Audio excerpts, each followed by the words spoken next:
السلام علیکم ملګرو. نن نوید ورور واضح کړه چې د عمران خان سره څه بله مینه کوي.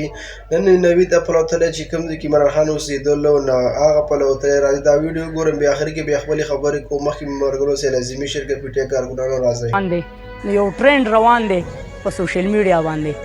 نو نن موږ د خپل قائد جناب عمران خان صاحب د علاقې د کلي د دې سړک دیدار له راغلو.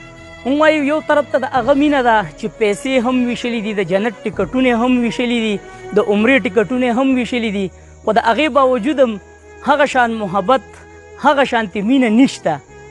څنګه چې زه تاسو ته ویم زما په دې وخت کې چې کوم احساسات دي هغه د بیانولو دي نه. نن نو موږ په سوشل میډیا باندې د جناب عمران خان صاحب چې کوم ټرینډ دی نو موږ به هغه چلو.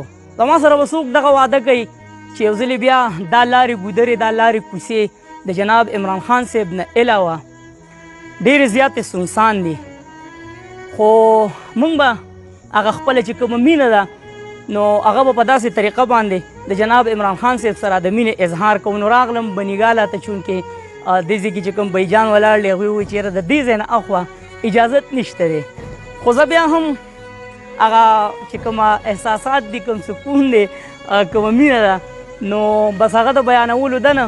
خو د جناب عمران خان صاحب دا خاصیت دی چې څومره هم د هغه سره خلک مینه ساتي نو بغیر د لالچې ساتي.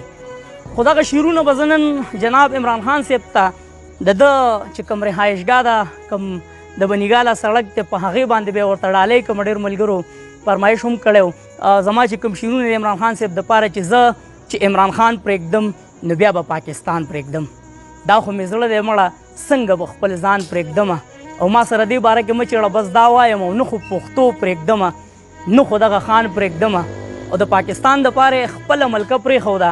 مړه لږ سوچ وکړه چې څنګه به دا انسان پرېږدمه او د زړه چمن کې به بس دغه یو ګلاب اوسېږي، یو پاکستان پرېږدم او بل پکې عمران پرېږدمه.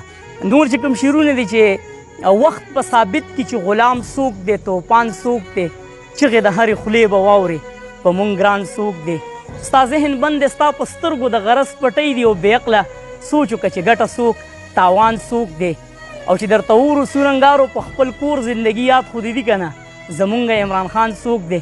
نو دغه شعرونه د دې ځای مناسبت سره جناب عمران خان صاحب ته ډالۍ الله دې وکړي. د زړه نه دعاګانې کوئ چې دا لارې، دا کوڅې، دا سړکونه یو ځلې بیا د جناب عمران خان صاحب دغې راتلو د وجې آباد شي او دلته چې کوم خاموشي ده نو چې هغه خاموشي یو ځلې بیا چې کوم دا ویډیو کوتله نوید ورور د عمران خان سره مینه کوله ځکه چې دا اسې نه چې کس سره چې مینه وي هغه په هر پلو به ځي بسي.